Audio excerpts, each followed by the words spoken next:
This is a signal, this is a warning, and perhaps a message meant to travel far beyond the Middle East. Because tonight, Iran is not speaking softly, it is speaking through machines in the sky. And those machines are multiplying. Picture this: runways humming, hangars opening, operators staring at glowing screens, and then, one after another, drones lifting into the air. Not 10, not 100, 1,000.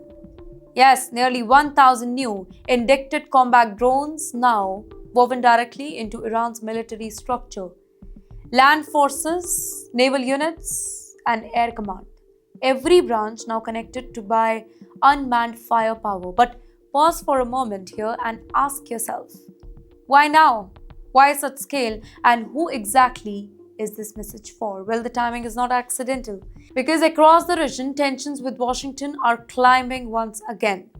Donald Trump has issued a familiar but very hard warning: step away from nuclear ambitions or face consequences. And Tehran's response? Well, not a press conference, not diplomacy, preparation. Iran says that these drones are homegrown, built inside the country, engineered to survive the modern battlefield. But what makes them dangerous is not just their number, it is their purpose. These are not showpieces for parade.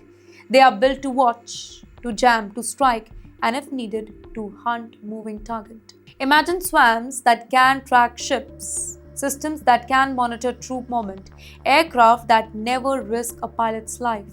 Well, the war is changing, and Iran wants the world to see that it is changing with it. In the meantime, the army chief has made the objective crystal clear here: rapid readiness, immediate response, overwhelming retaliation if attacked. In simple words, do not mistake restraint for weakness.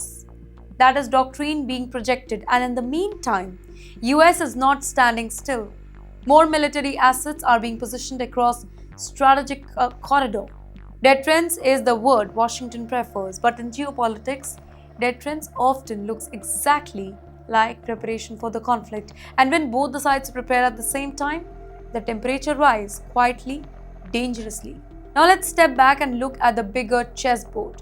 For America, the red line remains unchanged: Iran must never obtain a nuclear weapon. For Iran, one principle is equally firm: its defense capability is not open for negotiation. Two position, neither flexible. You see the problem here, and there is another layer that many miss. Drones are not just weapons, right? They are psychological tools. They create uncertainty because you cannot always see them.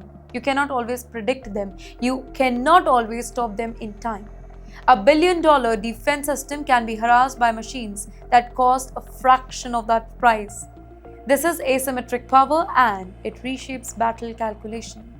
But here's the question that should concern the world: are these drones purely meant for defense, or are they part of larger posture, one preparing for confrontation nobody openly wants?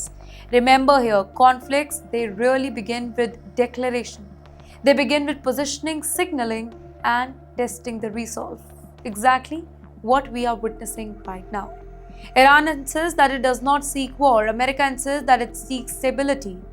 Yet, both are increasing readiness, and history has taught us something uncomfortable. When rivals arm simultaneously, misunderstanding becomes far more dangerous.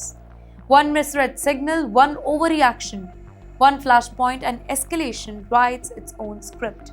So tonight, the skies over Iran, they are no longer just crowded with drones. They are crowded with messages. Messages to Washington, messages to allies, messages to adversaries. And perhaps the message to the world is this: Tehran is ready. So the real question is, ready for deterrence or ready for what may come next?